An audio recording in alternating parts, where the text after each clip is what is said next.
एक ज्योतिष अपने एक शिष्य के साथ कहीं से गुजर रहा था। चलते चलते वे एक खेत के पास पहुंचे। खेत अच्छी जगह स्थित था, लेकिन उसकी हालत देखकर लगता था मानो उसका मालिक उस पर जरा भी ध्यान नहीं देता है। खैर, दोनों को प्यास लगी थी, सो वे खेत के बीचों बीच बने एक टूटे फूटे घर के सामने पहुंचे और दरवाजा खटखटाया। अंदर से एक आदमी निकला। उसके साथ उसकी पत्नी और 3 बच्चे भी थे। सभी फटे पुराने कपड़े पहने हुए थे। ज्योतिष बोला, श्रीमान, क्या हमें पानी मिल सकता है? बड़ी प्यास लगी है। जरूर, आदमी उन्हें पानी का जग थमाते हुए बोला। मैं देख रहा हूँ कि आपका खेत इतना बड़ा है, पर इसमें कोई फसल नहीं बोई गई है और ना ही यहाँ फलों के वृक्ष दिखाई दे रहे हैं। तो आखिर आप लोगों का गुजारा कैसे चलता है? ज्योतिष ने प्रश्न किया। जी, हमारे पास एक भैंस है, वह काफ़ी दूध देती है। उसे पास के गांव में बेचकर कुछ पैसे मिल जाते हैं और बचे हुए दूध का सेवन करके हमारा गुजारा चल जाता है, आदमी ने समझाया। ज्योतिष और शिष्य आगे बढ़ने को हुए, तभी आदमी बोला, शाम काफ़ी हो गई है, आप लोग चाहें तो आज रात यहीं रुक जाएं। दोनों रुकने को तैयार हो गए। आधी रात के करीब जब कभी गहरी नींद में सो रहे थे, तभी ज्योतिष ने शिष्य को उठाया और बोला, चलो, हमें अभी यहाँ से चलना है और चलने से पहले हम उस आदमी की भैंस को चट्टान से गिराकर मार डालेंगे। शिष्य को अपने गुरु की बात पर यकीन नहीं हो रहा था, पर वह उनकी बात काट भी नहीं सकता था। दोनों भैंसों को मारकर रातों रात गायब हो गए। यह घटना शिष्य के जहन में बैठ गई और करीब 10 साल बाद जब वह एक सफल उद्यमी बन गया, उसने सोचा, क्यों ना अपनी गलती का पछतावा करने के लिए एक बार फिर उसी आदमी से मिला जाए और उसकी आर्थिक मदद की जाए। अपनी चमचमाती कार से वह उस खेत के सामने पहुंचा। शिष्य को अपने आंखों पे यकीन नहीं हो रहा था। वह उजरा खेत अब फलों के बगीचों में बदल चुका था।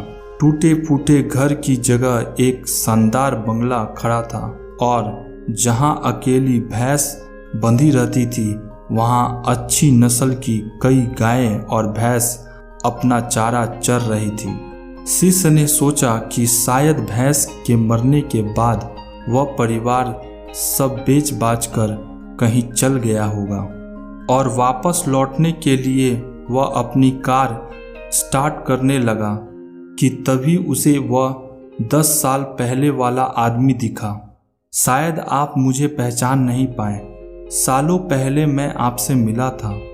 शिष्य उसी आदमी की तरफ बढ़ते हुए बोला, नहीं नहीं, ऐसा नहीं है, मुझे अच्छी तरह याद है, आप और आपके गुरु यहाँ आए थे, कैसे भूल सकता हूँ उस दिन को। उस दिन ने तो मेरे जीवन ही बदल कर रख दिया।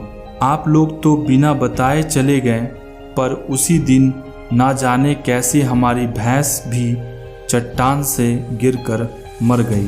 कुछ दिन तो समझ ही नहीं आया कि क्या करें, पर जीने के लिए तो कुछ तो करना था।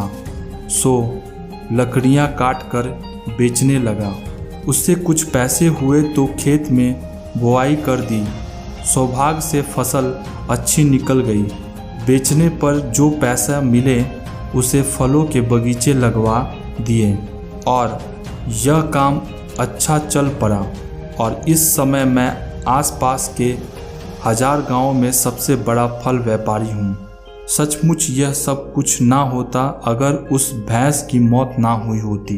लेकिन यही काम आप पहले भी कर सकते थे, शिष्य ने आश्चर्य से पूछा।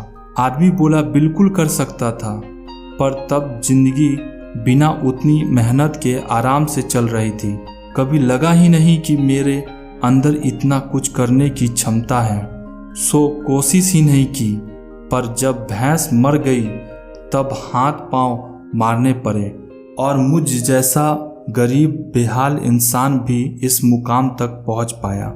आज शिष्य अपने गुरु के उस निर्देश का असली मतलब समझ चुका था और बिना किसी पछतावा के वापस लौट पा रहा था। फ्रेंड्स, कई बार हम परिस्थितियों के इतने आदी हो जाते हैं कि बस उसी में जीना सीख लेते हैं, फिर चाहे वो परिस्थिति बुरी ही क्यों ना हो।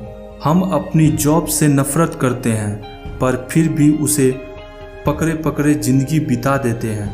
तो कई बार हम बस इसलिए नए बिजनेस के बारे में नहीं सोचते हैं।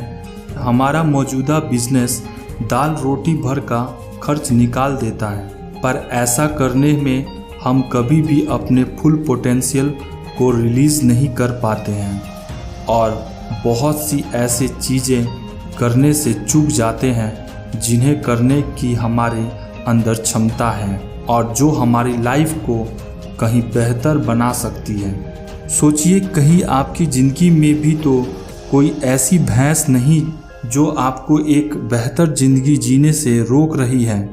कहीं ऐसा तो नहीं है कि आपको लग रहा है कि आपने उस भैंस को बांध कर रखा है, जबकि असलियत में उस भैंस ने आपको बांध कर रखा है। और अगर आपको लगे कि ऐसा है तो आगे बढ़िए, हिम्मत करिए, अपने रस्सी को काटिए, आज़ाद होइए। आपके पास खोने के लिए बहुत थोड़ा है पर पाने के लिए पूरा जहां है। दोस्तों, अगर ये कहानी आपको अच्छी लगी तो लाइक, सब्सक्राइब और बेल आइकन जरूर दबा दीजिएगा ताकि आपको इसी तरह की मोटिवेशनल वीडियोस की अपडेट मिलती रहे। Thank you for watching this video.